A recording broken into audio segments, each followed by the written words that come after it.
So prior to COVID, our Iowa assessments had only been given in the spring, which I think is probably pretty common.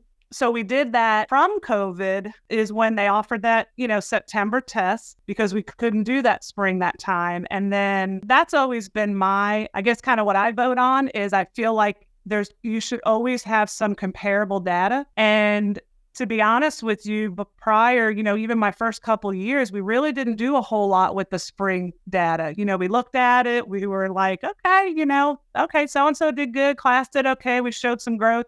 And then the school year ended and we just kind of moved on. Now, when we did the fall test, I kind of advocated for fall and spring so we can use that as more comparable. And it kind of gives the whole picture, the whole child picture. So yeah, we don't expect our scores to be, I guess rocking off the charts in September because, we just started, but then we should see a lot of growth come March. So we test all of our students. Kindergarten was kind of new the past couple of years. We used to just do the practice test with them.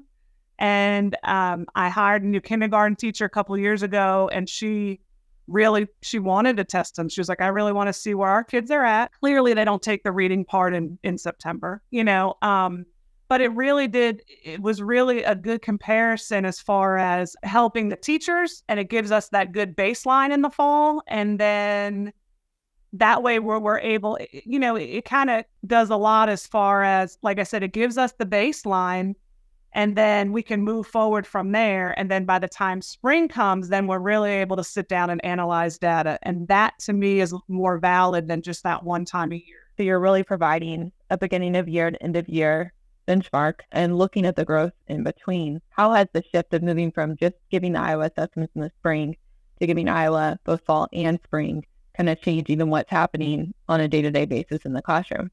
Yeah, I absolutely think it's been a positive change. Because like I said before, I think they didn't really see the validity in taking the test, except that was just what we're supposed to do. Like, we'd take it the one time a year and okay, we're good. And it really wasn't explained to them. They didn't really know how to analyze data. And my experience, I come from a very big data-driven county. And so we looked at all kinds of data all the time, charted it, analyzed it. And I didn't want to, come in here and be overkill. But in the same sense, I wanted them to understand, like, we don't just do things to do them. Yeah, it has definitely positively changed because now they can look at it and they understand what those domains mean. They understand those levels. One of the areas that showed our weakness across the board was vocabulary. So then we were able to brainstorm ideas of like, well, okay, what can we do? Like, this is an area we need to get better at. So what are we going to do? Oh, we're going to incorporate more vocabulary here. We're going to map it out here.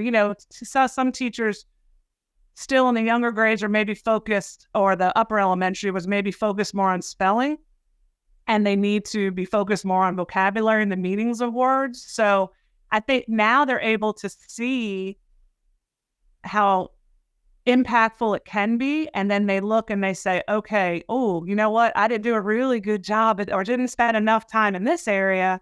Maybe I should do that. Before it was just, okay, here's my student's test. Okay, let's pack up for the end of the year and we're good to go. I don't have those kids anymore next year anyway.